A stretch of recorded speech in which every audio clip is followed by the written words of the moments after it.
Decir que una persona es un tesoro escondido no parece que tenga mucho sentido. Y tampoco semioculto, porque después de retirarse algunos creen que ya son pasivos y que no van a realizar más el trabajo que hicieron. No es el caso de César Rosino. César Rosino es una interesante vida de profesor, una biografía, por suerte, que todavía puede dinamizarse en una conversación como la que vamos a tener, y a quien se recuerda como director, como docente en el Besaya, después en el Marqués de Santillana, en Torlavega, pero antes en La Rioja, en Nájera, primero en la Complutense, con una larga vida de discente y docente, aprendiendo él para luego poder enseñar, y con alguna laguna de la que vamos a hablar en un pequeño percance de salud que por fortuna se está restableciendo, pero es persona que tiene mucho que decir. Y como tiene mucho que decir y hay recuerdos que nos unen, tampoco vamos a esquinarlos. Cuando se hizo la gran enciclopedia de Cantabria, y yo lo digo gran, no como si fuese la de la Revolución Francesa, nosotros no somos d'Alembert ni Diderot, y tampoco como la suma teológica del bueno de Santo Tomás de Aquino. Pero aquello fue un esfuerzo de 300 personas, 9.000 voces, y César, de una manera generosa, diligente, sistemática, automática, cubrió la zona del cine, el cine al que ha estado muy afecto. Se sabe menos, sus amigos lo saben, entre ellos Jesús, un profesor que le recuerda y hoy acompaña mientras hacemos esta conversación, mientras sostenemos esta conversación, que también sabe mucho de teatro.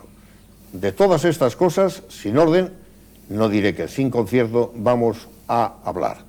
Es posible que un tercio aproximadamente sea biográfico, porque Rosino no es una persona a quien le guste exhibirse, pero su vida personal también es un éxito, y el resto serán cosas, digamos, entre comillas, profesionales. Gracias, César, por venir al Hotel Real, donde siempre nos tratan bien, y aceptar esta conversación que, por cierto, yo creo que me la debías, porque te lo he dicho muchas veces, y hasta ahora no habías querido, no habías podido, no había ocurrido. Sabes, Jesús, que estoy a tu disposición ahora y siempre, y cuando he recibido tu llamada solo he podido sentir alegría, no como una deuda que tenía contigo, sino como una prueba más de amistad de hace muchos años. Así lo es. Mira, tengo en la mano una fotografía que hice aquí, Cineclub Besaya. Yo creo que este es un buen punto de partida. Ahora ha habido en España, una vez más, premios cinematográficos, ese alborozo no exento de discusión ideológica. Ahí ves a Usí a veces diciendo, esos amigos de Zapatero, que no vamos a entrar en aspectos ideológicos de momento, pero sí del cine. ¿Cómo es tu juicio? No sé si estás ahora acudiendo mucho, desde luego las devociones tan fuertes no se pierden. ¿Cómo ves el momento del cine español ahora? Bueno, yo creo que el momento del cine español es bueno, pero con matices. Yo lo tendría que decir, es que es un cine absolutamente ya colonizado. Colonizado en el sentido de que la época dorada del cine, como sabes, el cine americano, la industria americana, las majors, dominaban y controlaban todo el tema de la producción, pero aquí en España dejaban lo que sería la exhibición. Y actualmente esa también se ha perdido, nada más que hay que ir a ver en los cines, las grandes salas multicines, donde ya pertenecen a las antiguas majors, que por cierto ya no pertenecen a capital privado, sino que son de grandes corporaciones como Sony o cualquier otra. En ese sentido, una vez que han captado ya el potencial de exhibición, yo creo que controlan también todo lo referente a las direcciones de los directores más famosos. Estoy hablando de Almodóvar o estoy hablando de Amenábar. Y queda otro cine español bastante interesante, que es el de las coproducciones, sobre todo con dos países de Sudamérica, que es Argentina, por un lado, estas producciones de Darín y toda la escuela sudamericana de Argentina, además, con comedias muy interesantes, comedias y dramas bastante interesantes, y ahora últimamente también pues, se ha iniciado con el cine mexicano, y ahí tenemos el ejemplo del Laberinto del Fauno. Y el resto pues queda pequeño cine para otros pequeños directores, que a lo sumo pueden hacer una o dos películas, algunas de ellas siguiendo la comedia española, como es el caso de Fernando Colombo, y poco más, poco más. Pero fíjate, te estás refiriendo, lo cual es muy propio, al cine como industria, porque al final es lo que predomina y eso es lo que dicen los tratadistas. Pero el cine como arte, como expresión, como órgano cultural significativo, no diré en términos de nación, no porque no proceda, porque estamos en un mundo donde el cine además ha roto barreras, pero la contribución artística de actores, actrices, producción fílmica que hace España como país, independientemente luego del trasiego industrial que tanto domina, ¿lo ves muy singular? ¿Crees que tiene de verdad un acento significativo muy peculiar y propio? Yo creo que se intenta y hay una lucha porque eso sea así. Pero fíjate que yo creo que ya no solo en España, sino en toda Europa, yo estoy convencido que el cine como tal, como la sala oscura donde las luces se apagan y se enciende la pantalla, va a desaparecer, y va a desaparecer por completo. Y eso va a ser sustituido por el cine llevado a casa. No ya en formato de televisión, pero claro, sí en formato de DVD o el sistema que haya en ese momento. ¿De dónde te viene a ti, César, el amor por el cine, la afición, aquella gráfica? Recuerda tu propia involucración desde el principio hasta el final. ¿Qué es tu adhesión al cine y por qué se produjo? En Torlavega, en los años 50 y tantos, 60, solíamos ir la generación nuestra bastante al cine. Primero porque no había otro sitio mayor donde ir, o jugabas en la calle o ibas al cine. Si bien es cierto también que no sufrimos directamente nosotros las consecuencias de la posguerra, donde se iba al cine para pasar calor. En mi generación, que es un poco después, íbamos al Regio. Sí, ya era... ahí las chavalas. Ya era muy más lúdico. Ese es el punto de partida. Sí. No había mucho a dónde ir y era la gran opción. Pero en esa época íbamos al cine, yo creo que como para pasar el rato, consumíamos sin más. Ya en una época mía universitaria, pues tuve la suerte de parar en un colegio mayor, de quedarme en el Colegio Mayor San Juan Evangelista, donde ya figuraba unas actividades de teatro y música de jazz bastante importantes. Y un grupo de amigos dentro de este corral de comedia montamos la sección de cine. De ahí que, bueno, ya empezarás a ver el cine no como algo de divertimento, sino como algo de poder trabajar en él. E incluso para poder estudiarle y al final para lo que nos ha servido siempre el cine, para adquirir conocimientos, ¿no? Después, cuando ya acabé la carrera y me puse a trabajar en Torlavega, pues tuve la oportunidad de crear un cineclub, el Cineclub Besaya. Un gran cineclub, quizá el mejor de la época. Yo creo que sí, aunque no sea... No porque fuera el único, porque había otros, pero yo creo que era el mejor. Hombre, yo creo que estar 12 años a unas proyecciones de, si mal no recuerdo, 25 proyecciones anuales, con una media de 350 espectadores en un centro alejado del centro de Torlavega, es un éxito. Es una contribución histórica. Es más, yo como curiosidad algunas veces tengo la programación de aquellos años y hoy con lo que me da de poso, el tiempo y demás, miro a ver qué películas quitaría y de las 300 o 400 películas que se proyectaron no quitaría ni 10, ¿eh? Luego, yo creo que fue una programación acertada y sí, yo estoy orgulloso. ¿Podrías a grandes rasgos sintetizar los grupos, por ejemplo, 3 grandes conjuntos de películas que se exhibieron allí? Bueno, aquello era... Primero, había la dificultad de que no podías conseguir, por cuestiones económicas y de rango, no podías conseguir todas las películas que quisieras, ¿eh? Porque esa es una de las asignaturas que siempre ha quedado cuando se habla de descentralización. Bueno, pues la Filmoteca Nacional no se ha descentralizado para nada. Quiero decir esto porque yo recuerdo de haber organizado un ciclo sobre Vittorio Gassman para el Festival Internacional y no poder conseguir ni una sola película de la Filmoteca, que ya es triste. Y entonces nosotros estructurábamos y teníamos por un lado un tercio de la programación de cada año era lo que se llamaba entonces arte y ensayo, que verdaderamente era arte y ensayo. Actualmente sabes que eso se ha confundido y a esa película que no tiene distribución se la llama arte y ensayo. No era así, era la película verdaderamente de autor. Por otro lado, teníamos otro ciclo dedicado al cine español y una tercera fase que era lo que llamábamos de géneros. Yo siempre he creído en los géneros cinematográficos y entonces cada año se proyectaban 2 películas de cada género, o por lo menos los géneros más importantes. Que había un magnífico criterio programador. Había un criterio. Había un criterio, que efectivamente muchas veces hay un disparate.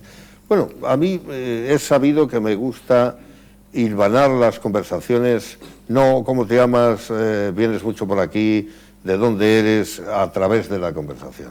Has citado a Vittorio Gassman. ¿Conociste a Vittorio Gassman? Sí, le conocí personalmente el año aquel que vino a hacer un monólogo en el Palacio de Festivales. Yo lo recuerdo, te iba a hablar de eso. Y su director nos presentó un día.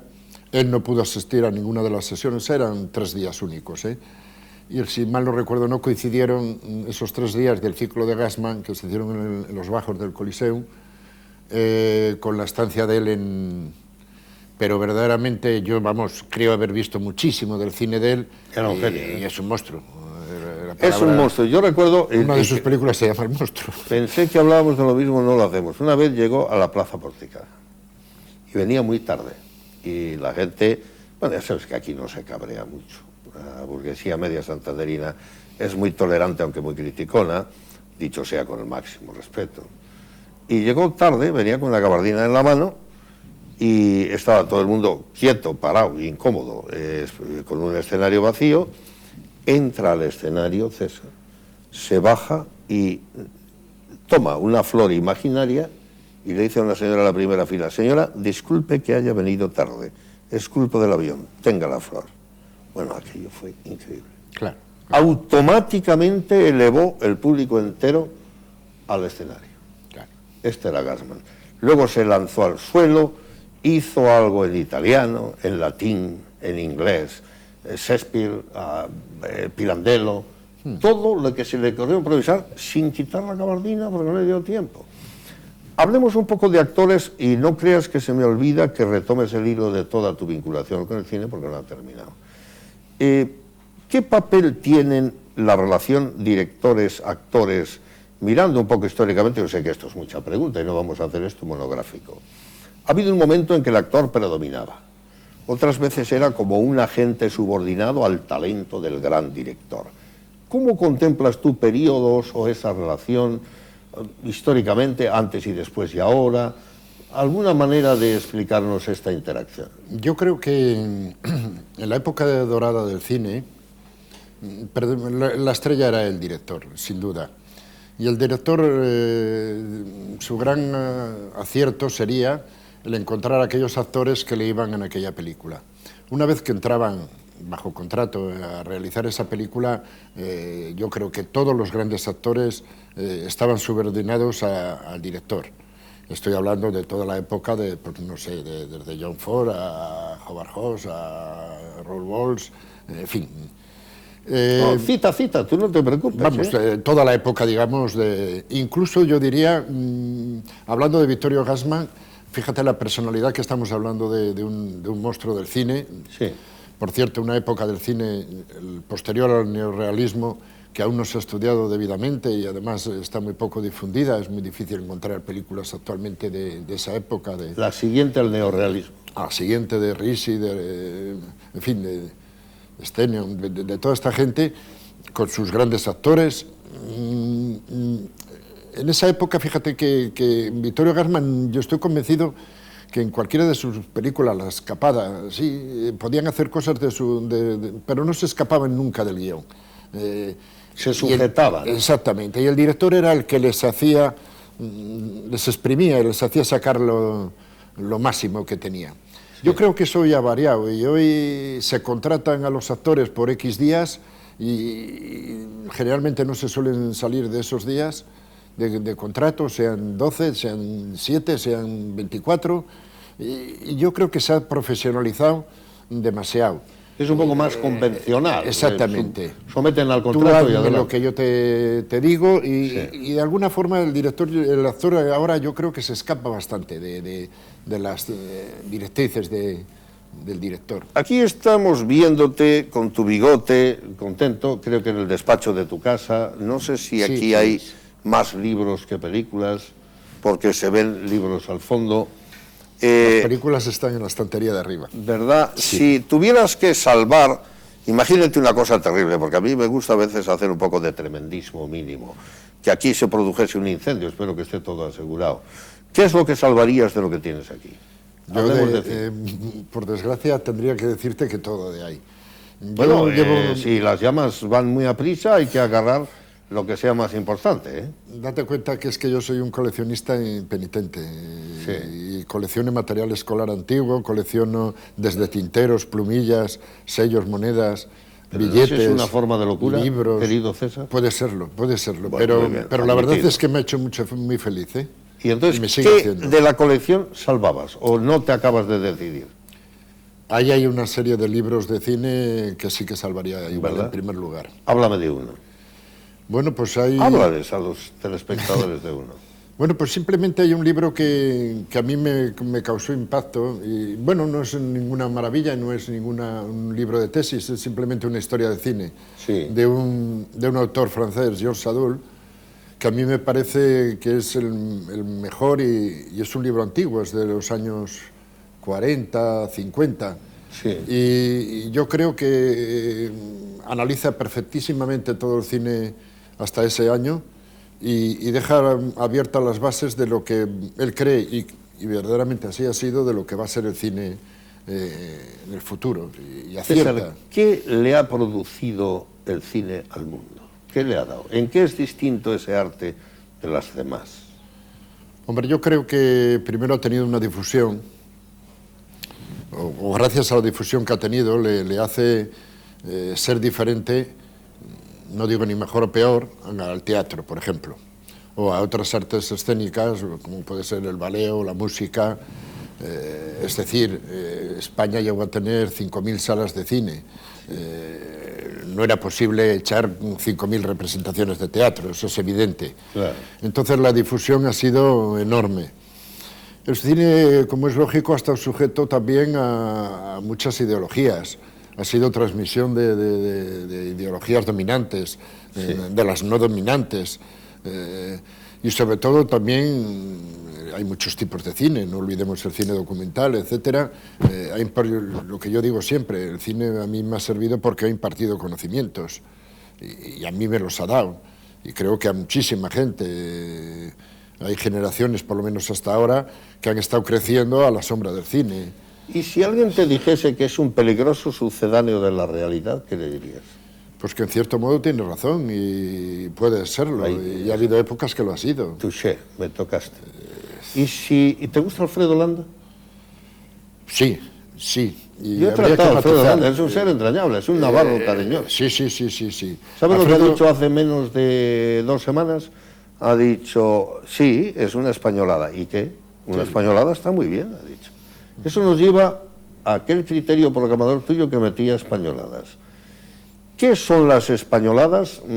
¿Cómo verías tú el cine español en todos sus tramos históricos, a veces tan negro, a veces tan terrible, tan tremendamente anticlerical? ¿Por qué no como puede ser el mundo de las adaptaciones que hacía aquel gran tipo que fue Buñuel? Y otras veces tan de reír, tan del humor y de la simpatía de los señores bajitos que hacen gracia por su problema de talla, por decir un par de cosas así al voleo que tú vas a sintetizar mejor. El cine español es más que eso, Saurán, Sí. no sé qué, la caza, tal, la fotografía, la importancia enorme de nuestros grandes directores, pero haz tú una especie de síntesis de esta es la singularidad del cine español. Mira, yo creo que, como en todas las cosas, a veces somos muy propensos a buscar situaciones límites o ejemplos límites. Y evidentemente esa españolada del vecino del Quinto pues no tiene prácticamente ningún valor, si bien es cierto que era, bueno, una fuente de aquella época, ¿no?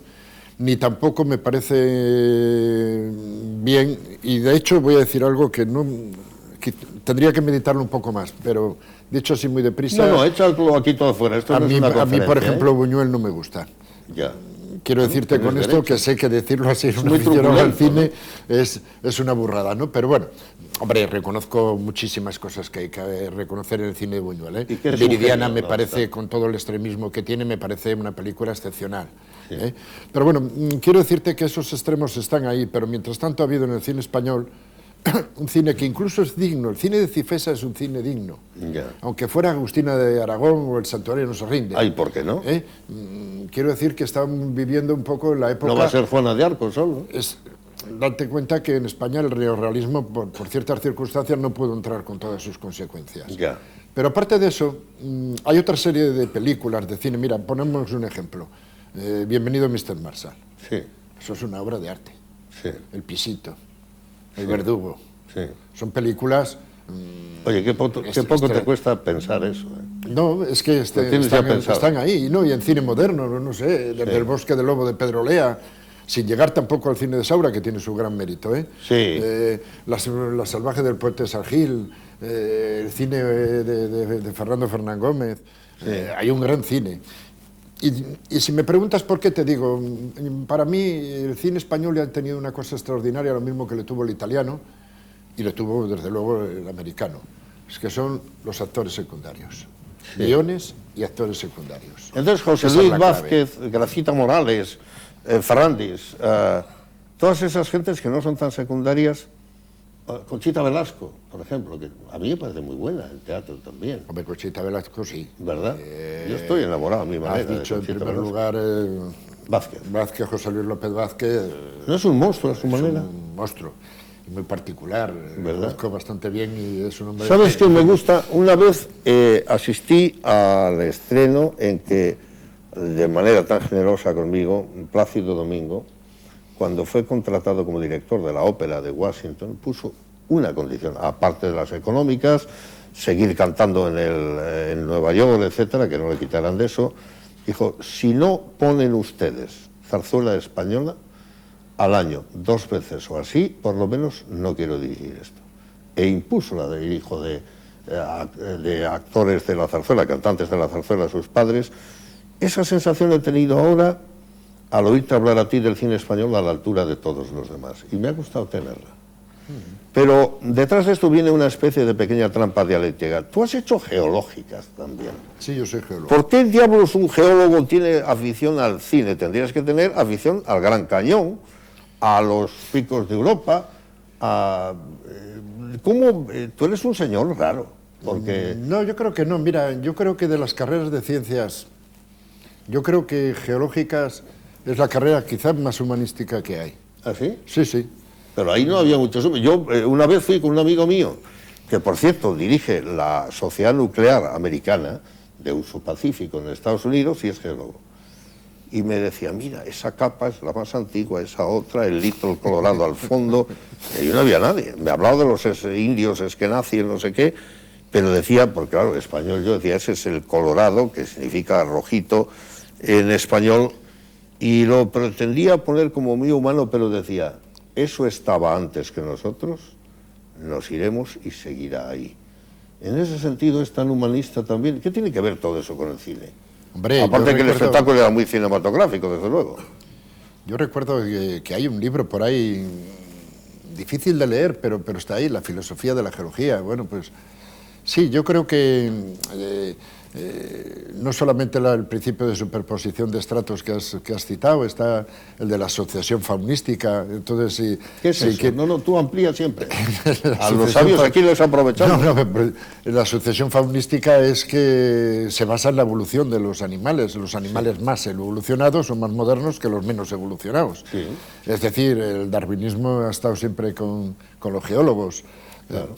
No sé, hemos tenido que estudiar un poco cuál es el origen y evolución de nuestro planeta, incluso el universo, pero bueno, nuestro planeta. Yo creo que es una materia que no se basa solamente en el reconocimiento de rocas o minerales. Pero no lo fuerces. Darwin, al fin y al cabo, yo creo que era británico, era una hipótesis lo suyo, no un aserto científico que pretendía el que fuese empíricamente imperecedero. Malthus se equivocó, ¿sí? El neomalthusianismo ha topado con los peligrosos eugenésicos y hasta con los nazis. Yo no veo que eso tenga mucho que ver con el cine. La pregunta era, ¿por qué un hombre como tú ha estado en tantas cosas? Y no quiero que lo fuerces porque yo sé que... Es más, ahí va la pregunta. ¿Tú eres un intelectual, César? No, yo creo que no. No lo niegues. Yo creo que no, ¿Tienes prejuicio contra los intelectuales? No, para nada. Además... Yo creo que sí lo eres, pero en tengo todo caso... grandes amigos que lo son y bueno, me gusta leer, me hubiera gustado hablar mejor que lo que hablo, tener más conocimientos.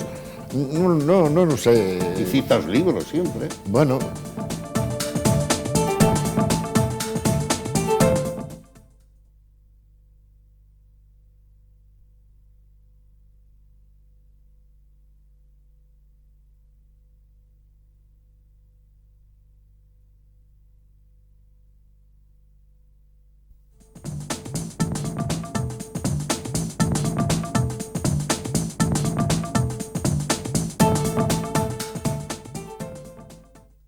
Vamos a la experiencia. ¿Recuerda esa etapa de Madrid, del Colegio Mayor? Porque lo humano aquí cuenta mucho también de, sobre todo, el paso de geológicas a lo siguiente. Y luego hay otra cosa terrible, es que has sido inspector de enseñanza. Yo creo que has estado un quinquenio, nada menos que un quinquenio, que era el término que usaban los exsoviéticos para dirigirlo todo. Un quinquenio de inspector, ¿qué te enseñó? Porque algo aprenderías. Después has sido un magnífico director, lo dicen tus compañeros, exalumnos, pero habla de esa etapa también. Mira, oye, y no sufras, yo soy un preguntón. No, para nada, no, Jesús, ya sabes que yo entro en la inspección de la mano de un grupo de amigos, o conocidos, amigos, que me hablan de que hay unos proyectos nuevos de algo que se llama LOSE. La verdad es que nosotros, bueno, conocíamos ese proyecto y había que implantarlo y hacerlo realidad.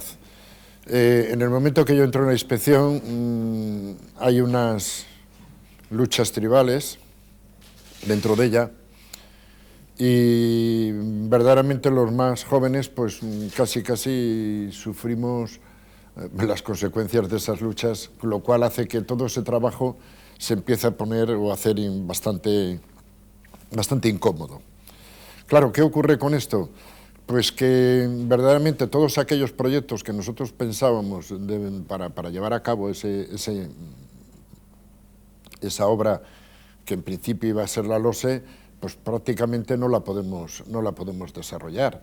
Yo no recuerdo en 4 años y medio, nos llegaron a 5, ni una sola actuación donde yo pudiera proyectar mis conocimientos sobre las ciencias naturales de las cuales procedía.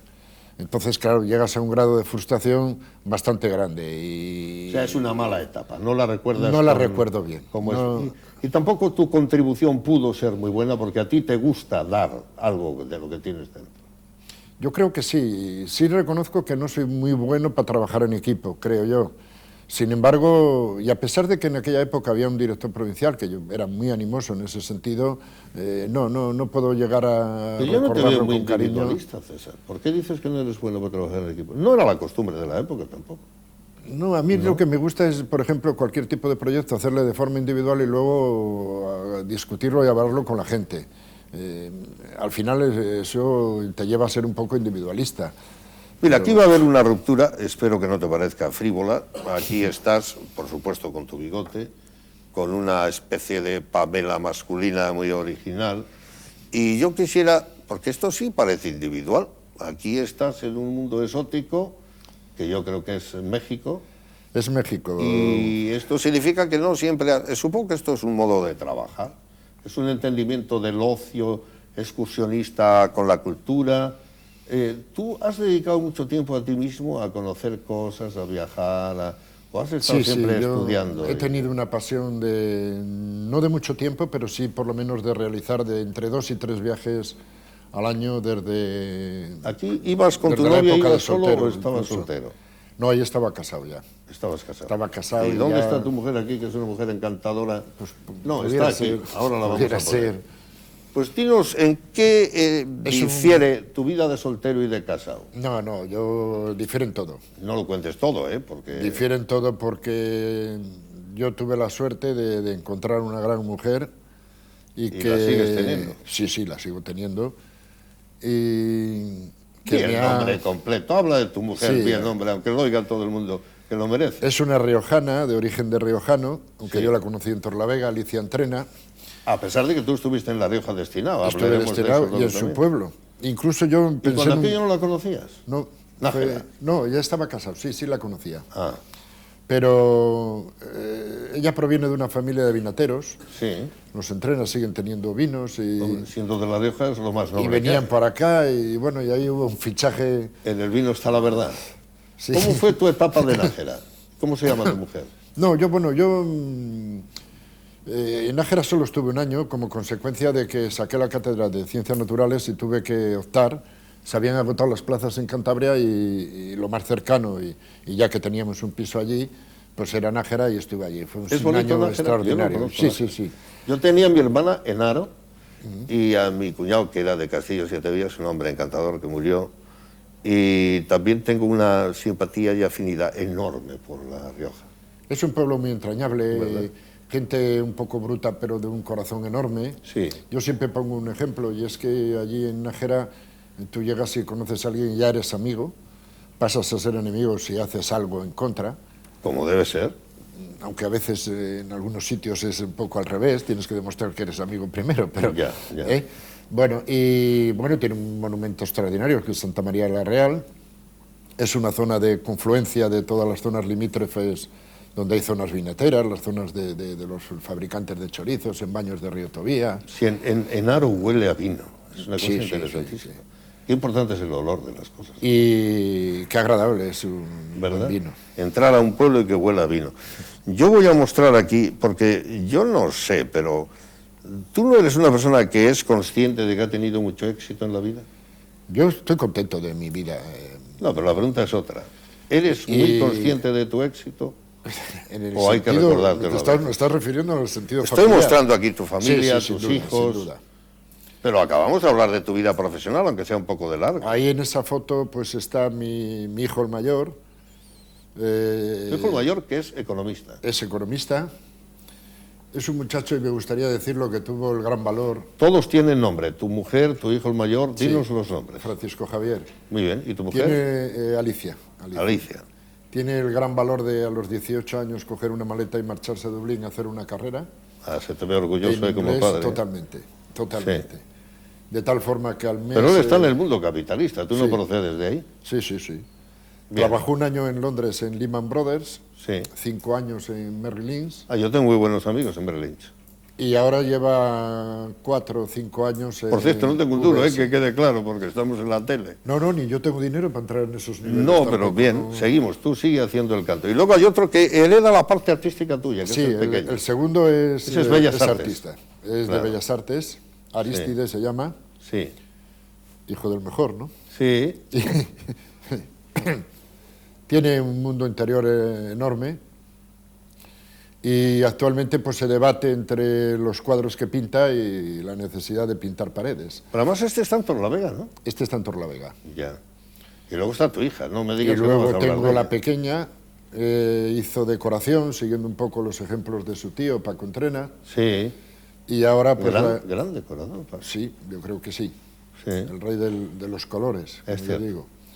Y ahora está haciendo Bellas Artes. Bueno, Y bueno, pues esos son. hemos hablado un poco de la familia, tu etapa geológica, un geólogo que sabe de cine. Hemos pasado de largo por la inspección de la enseñanza, pero hay 12 años en Torlavega en un centro y 15 en otro, son muchos años. Son 27 a 28. sí. Ahora hay que hablar de otras cosas. La experiencia de dirigir centros, de estar cerca de los alumnos, porque también enseñabas. La gente habla de una crisis de valores. Esta es la parte más seria de esta entrevista. A eso algunos lo llaman, por comodidad, hay que darle posmodernidad. En la posmodernidad no hay esencias, se dice que todo es relativista, pero que una de las razones es la multiculturalidad. Y también otra razón que se aduce es cómo el cine, la televisión, el mundo mediático, el mundo de las nuevas interrelaciones, la globalización, todos estos nombres que se dan, que a veces no se explican bien, han cambiado un mundo donde el papel de la familia no es igual. Hace poco yo leía un libro donde se dice que hay 12 tipos de familias. Hablando de la enseñanza, se presentaba la formal, la informal, aquellas que están, digamos, normativamente organizadas con una intencionalidad para la enseñanza, pero cada vez hay más informales. Hay enseñanzas de ejecutivos, enseñanzas para adultos, enseñanzas preescolares. hay toda una enseñanza social que no está profesionalizada en el sentido de regulada como está aquella a la que tú has pertenecido. ¿Tú crees de verdad que faltan valores o que simplemente se han transformado, como es lógico, mos moris costumbre, las costumbres cambian? Yo creo que ocurren las dos cosas. Desde luego hay valores que se han transformado, que van desde cosas que son importantes, pero bueno, como son, por ejemplo, el mismo lenguaje. Y estos se han transformado pues, a lo largo del tiempo, sobre todo porque el receptor de esos valores, es decir, el chaval, el niño, lo está recibiendo de medios absolutamente nuevos, muy variables, algunos buenos, otros no tan buenos. Y por otro lado, tenemos que hay ciertos valores que sí que se están perdiendo. No lo sé, venimos observando, y esto verdaderamente no se puede generalizar de ninguna forma, ¿no? Muchas veces lo estábamos hablando en el trabajo con Jesús, Jesús, compañero. Jesús Martín Santoyo. Sí. Y lo estábamos hablando como valores como, por ejemplo, el decir la verdad o la mentira es un valor absolutamente perdido.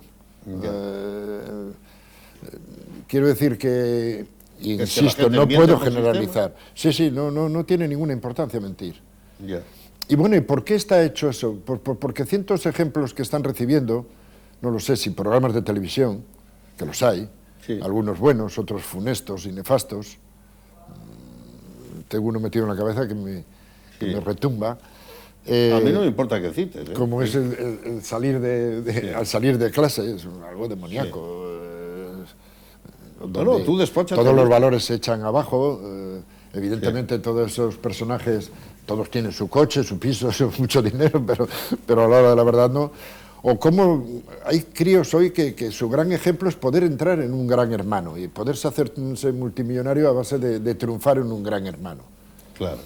Se me ocurre otro ejemplo malo, independiente, pues muchas letras de la música actual. Sí. Entonces, ¿qué ocurre? Que este chaval está creciendo con unos valores absolutamente cambiados o distintos. Yo no me atrevería, sí lo hago, pero no me atrevería a decir que aquellos son los malos o aquellos son los buenos y estos son los malos. Una vez más, querido César, vuelves a ser el que eres. Un hombre con sentido del entendimiento, del el progreso bien visto, no necesariamente ilustrado, mínimamente conservador en lo que hay que serlo, y me agrada poder calificarte así, porque, vamos a ver, si uno, lo que se llaman los valores, todo lo que se puede enseñar son tres cosas por hacer una triple división. Por un lado, conocimientos más o menos objetivos, que son la instrucción, aquellas materias que se enseñan de forma regulada, de acuerdo a los currículos. Por cierto, se hablaba del currículum oculto, que es un tema en el que no vamos a detenernos. Otra cosa que se enseña son las procedimentales, habilidades, cómo jugar, cómo hacer tal cosa, cómo el cómo, que es tan americano en los libros, incluso cómo hacer no sé qué. Y luego lo más difícil, que son los valores, las cuestiones actitudinales, aquello para lo que hay una predisposición, que antes empezaba en la familia, seguía en la escuela, y que hoy en cambio está en otros muchos lugares, y casi menos en la familia porque no tiene tiempo, o hay tantos tipos de familias que algunas no ha lugar a que enseñen, y eso era muy informal. Todo esto se ha transformado mucho, no hay duda. A mí me agrada escucharte, pero alguna experiencia final, alguna filosofía después de tantos años tienes que tener de lo que es y lo que debe ser. Habla de eso, porque luego nos van a criticar, dicen, tú no preguntas, debates mucho. Claro, porque así doy pie para que gente como tú, que ha sido un educador, pueda ampliar todo lo que quiera. ¿Qué es y qué debe ser y cómo hay que relacionar estas dos cosas? Mira, esto se puede ver bajo dos puntos de vista, ¿no? Como siempre, el optimista y el pesimista.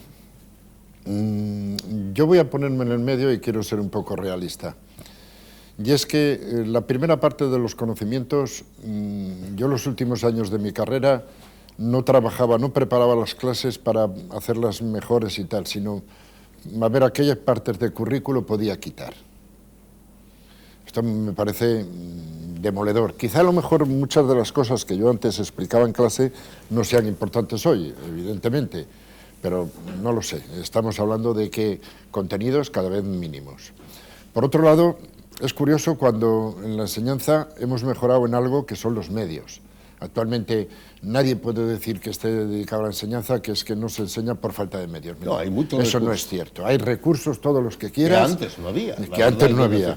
Las ratios han cambiado de 40 por clase, alumnos por clase, a 10, 12, 15. Son cifras que ya se pueden trabajar bien. Y por otro lado, yo observo una cosa que es que esto quizás sea debido pues, al propio impulso, no ya de la familia, sino de la sociedad. La familia tiene importancia. Hoy queremos a la mujer trabajadora, es evidente, bien. ¿Qué ocurre? El chaval sale a las 2:30 de clase, va a su casa, come y a las 3 está libre. Tiene que dejar la PlayStation, la televisión, el teléfono, el móvil, el DVD, los amigos y tal, dejarlo a un lado y ponerse a hacer integrales. Es muy complicado esto. Esto es muy complicado. Y esta parte de la sociedad no la está defendiendo. ¿Cómo se defiende esto? Pues montando una serie de cosas que yo, de forma frívola, pero en plan de buena fe, he llamado tenderetes. Esas enseñanzas no curriculares Claro. que no sé yo exactamente a dónde lleva, porque si verdaderamente queríamos hacer una enseñanza ocupacional, pues bueno, pues antes estaban antiguamente los aprendices o posteriormente artes y oficios. Y no hay nada más que descubrir. Sí. Entonces, claro, ¿qué ocurre? Pues que el chaval, cuando tiene más medios, por otro lado, tiene más libertades y ¿cómo diría yo?, más tentaciones. Entonces, Sí. claro, dejar todos esos divertimentos que puede tener en casa o en la cercanía para ponerse a hacer algo que le es duro, como es, he dicho, unas matemáticas, como puedo decir, Sí. la clasificación de nócolos de las rocas endógenas, ¿no? Claro. Claro, el chico ahora mismo está bastante desamparado y es evidente que en muchos casos pues, se está dejando llevar por la parte más cómoda. Y la más cómoda es, bueno, mañana será otro día, ya veremos a ver cómo cambia el temporal. Eso ya en el centro luego se paga. Después de esta conversación que ha abarcado aspectos variados, se entra en ese punto en el que a mí me gusta intentar un mínimo drama, que es ir a por el entrevistado. Y al ir a por el entrevistado yo diría, ¿tú tienes una autodefinición ideológica tuya? Sí, una autodefinición. Ahí te estoy buscando la vuelta. Pero... No, honradamente hablando, ¿por qué no miras atrás y te atreves a calificar tu propia evolución como esa haya sido? Yo sé que no tengo derecho a preguntar esto. Sí, pero tampoco... no sería yo si no lo hago, y no seríamos amigos si no exhibimos aquí a la altura de tus 60 y mis casi 60, ¿para qué nos vamos a engañar? Yo me pongo un poco de más por si todavía tengo algún mecanismo de conquista por ahí. Pero contempla una evolución que seguramente es paralela a la propia sociedad española en la que estamos. Sí, mira, te lo voy a decir porque además yo creo que eso, como todo, por desgracia, tiene consecuencias posteriores. Hemos preguntado una definición ideológica. No, una auscultación sincera. Sí, te lo voy a decir no, de forma real. Yo en Madrid en esa época estamos hablando de los 50... 60 y muchos 70. 60, 70. Pertenecía a un grupo que se llamaba Frente de Liberación Popular, que se llamaba el Felipe. Eran más rojos que Lenin, ¿o no? Va. No eran como Lenin. No, ¿a la altura de quién estabais? ¿Los Togliattis, los No, defendíamos la escuela de Viena? No, el Frente de Liberación. de... Había de todo allí metido, era un pupurri muy divertido, créeme. Muy bien, los Felipes. Estaba pues gente que defendía a Rosa de Luxemburgo. Que no estaba de acuerdo, por cierto, con Lenin. Para nada. No, yo por ejemplo jamás en mi vida he sido marxista ni mucho menos comunista, evidentemente. Sí. Tuve en un momento determinado, porque varios amigos creímos que teníamos que hacerlo, un carné, yo en concreto tuve el carné número 8 del Partido Socialista Obrero Español. Ahí está siendo explícito.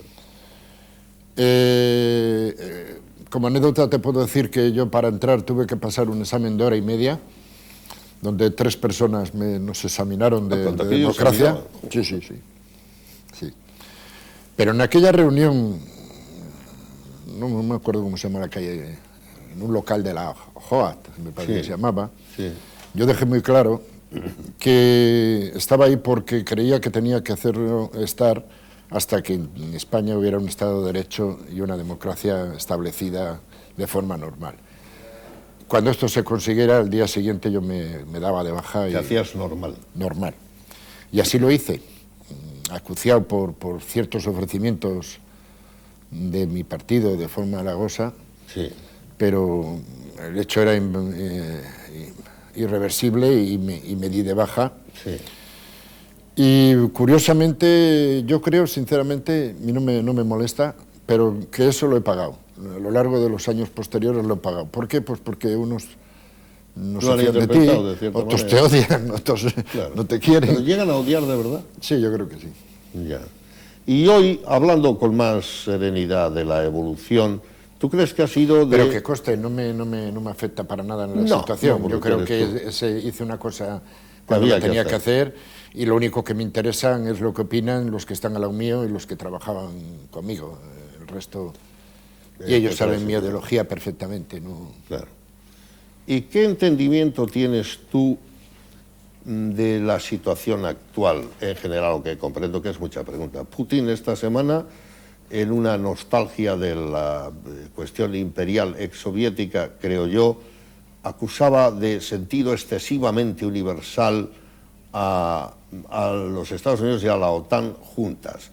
Yo no voy a decir que no sea así, pero entiendo que también es un poco defensivo, obedece a un viejo síndrome ruso, después de haber sido tan atacados, mira, me vuelven a rodear en el mundo, cuando en realidad la situación es tan distinta. No sé cómo lo ves tú, porque esto está muy polarizado también. Se ha polarizado y yo creo que una vez más no se ha aprovechado debidamente la caída de lo que se llama el telón de acero o el muro de Berlín. Etcétera, sí. ¿Qué ocurre ahora? Pues estamos hablando de lo de siempre. A mí me lo decían ya mis mayores, mira, todas las ideologías son bastante buenas, todas tienen unas cosas buenas y otras malas, y se trata de las personas que las llevan a cabo. Y al final estamos hablando de eso, de esas personas que llevan a cabo esas ideologías y de esas cargas de influencia que ejercen sobre ellas ciertas personas ajenas, como es el capital o en fin. Sí. Claro, ¿qué lleva a eso? Pues lleva a una decepción muy fuerte, muy profunda. Yo sigo creyendo en la democracia, pero la verdad es que hay democracias que no... De las personas podríamos pasar al personalismo de Munier, pero sería demasiada trampa y no me la ibas a perdonar. Simplemente, ¿quién es hoy para ti todavía un héroe que nunca va a cambiar? Te perdono el que me hayas hecho definir en público, que no lo había hecho jamás. Pero precisamente esa era la tentación agradable, porque yo quería que te conocieran un poco más los muchos que te admiran y que te conozcan aquellos que no lo hacen a través de nuestros telespectadores. Simplemente... cerca del final, quiero hacerte dos cuestiones. Una me preguntabas qué personaje no había cambiado nunca. ¿Qué personaje sigue en pie como paradigma, como modelo, como referencia a la que siempre se puede acudir y va a estar ahí como un modelo, simplemente vicario de valores, de cosas que a ti te dura, te perdura y que Para no caer en la tentación que a veces se hace de forma de decir, pues bueno, pues no sé... nombrar algún santo o algo por el estilo. ¿Y por qué no? Si no. A mí me gusta más San Agustín que Santo Tomás de Aquino. A mí un personaje que siempre me ha parecido extraordinario es Salvador Allende. Salvador Allende. Sin duda. ¿Pero porque murió con la metralleta en la mano sin poder escapar como le ofrecieron? Yo creo que pudo cambiar sus ideales y pudo venderse y pudo hacer muchas cosas y no las hizo nunca. Qué bien escribe Neruda en su última página de él, poco antes de desaparecer el propio Neruda. Y luego hay otro personaje por ahí con el cual ideológicamente, evidentemente no estoy de acuerdo con él, pero que me parece coherente, es sin duda, y tengo que caer ahí, y ya sé que a mucha gente no le va a gustar, que es el caso de Fidel Castro. Me parece un hombre con él absolutamente coherente. Coherente con su propio destino. Con su propio destino y decisión. ¿Qué es lo que más... No me gustaría un Fidel Castro para mi país. No, está claro, pero ¿qué es lo que más te gusta de él y lo que menos? Hombre, a mí me parece que dentro de algunos logros de él que tuvo en su momento, cuando pudo hacerlos, porque claro, el boicot está claro ahí, pues me parece que la parte que hizo sobre la enseñanza, sobre la medicina, posiblemente también con el deporte, aunque últimamente se está demostrando que había mucha falsedad, mucho sí, que no era muy propaganda, legal. como siempre. pues me parecen logros. ¿Y lo que menos? El enrocamiento ese de no dar salida a ese pueblo que está ahí. ¿A ti te molestó que llegase a esa cierta admiración mutua y simpatía? Porque yo creo que no era teatro, con el Papa polaco, con Juan Pablo II. Yo creo que él es un hombre que a mí no me pareció extraño, ¿eh? ¿Verdad? Sí, sí, sí. Creo que este es un buen punto. Querido César, la última pregunta, después de toda mi gratitud por tu franqueza, es, ¿y por tu amistad? La cual no se agradece, se percibe como gracioso don. Es, ¿qué haces ahora? ¿Cuáles son tus hobbies? ¿Por qué no nos das el agrado de decirnos cómo entretienes tu tiempo después de superar no sé qué, del pie y de unos alifafes de los que no vale la pena? Mi amiga Gloria Toner dice que cuando uno tiene un problema lo debe ignorar y que así no existe. Comprendo que es mucho valor, pero ¿en qué entretienes tu tiempo agradablemente ahora? Pues hombre, yo creo que en un buen estado mental y bueno, y físico que no estaba mal, yo me opté por jubilarme a los 60 años, en una oportunidad que me dieron y me pareció interesante porque empezaba a pensar que eran los mejores años que me quedaban para disfrutar, ¿no? de la corta vida ya que puede quedarnos.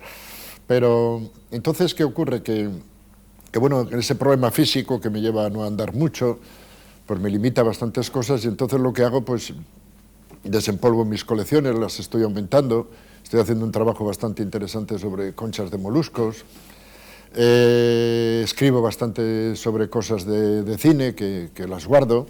Ah, no, eso hay que publicarlo o darlo a conocer, ¿eh? Y bueno, pues sobre todo preparo viajes, que a veces muchos de ellos me los invento. ¿Qué puedo yo ver de Londres en 4 días? Tengo trayectos hechos pues la Tate Gallery de nuevo y Madame ya, Tussauds. pero un señor que baja de Ribamontán del Monte o sube, ahí va a Londres, percibe mejor no que saben qué autobús ni qué línea de metro no tiene importa, que coger para ir a... se la pongo toda. Street y entiende más que coges nadie. el metro, hay la línea azul y te vas Yo iba a no sé dónde. Bayswater hace muchos años. Este es, queridos amigos, César Rosino. No pudo evitar decir la verdad. No le hemos entrampado. Él esperaba alguna pregunta de estas, hizo sus autodefiniciones ideológicas con serenidad. 12 años, Besaya, Garcilaso de la Vega, cualquier nombre de Torlavega entra en la entraña de sus sentimientos, de su sensibilidad. Triunfante con la familia, consciente de que lo es, con sus hijos, con su mujer, hoy muy contentos de que haya por fin acudido a esta antigua cita que yo llamo deuda, entre comillas, porque tengo la vieja gratitud de la respuesta inmediata, sin ninguna restricción, sin condenar a nadie, cosa que hacían con él, mejor no mencionamos, trató en la Enciclopedia de Cantabria magníficamente el cine. Apenas se pudieron poner defectos por aquellos que los buscaban, creo que 1 o 2 omisiones y 3 erratas. César Rosino, a veces conocido porque el mundo es así, porque su hermano era un magnífico alcalde de Santillana del Mar, y de quien no hemos hablado porque no era necesario, todo el mundo le conoce también, era la otra cara que reparte entre el amor a la ciencia de uno de sus hijos, el amor al arte del otro de sus hijos, el cariño que ha demostrado a lo largo del tiempo de forma recíproca a su esposa, una lección de valores con respeto desde la izquierda, muy matizada, y a quien no he discutido con una sola discrepancia las claras opiniones a que hoy he querido incitarle y ahora solo queda mostrarle mi gratitud. Gracias. Muchas gracias, Jesús.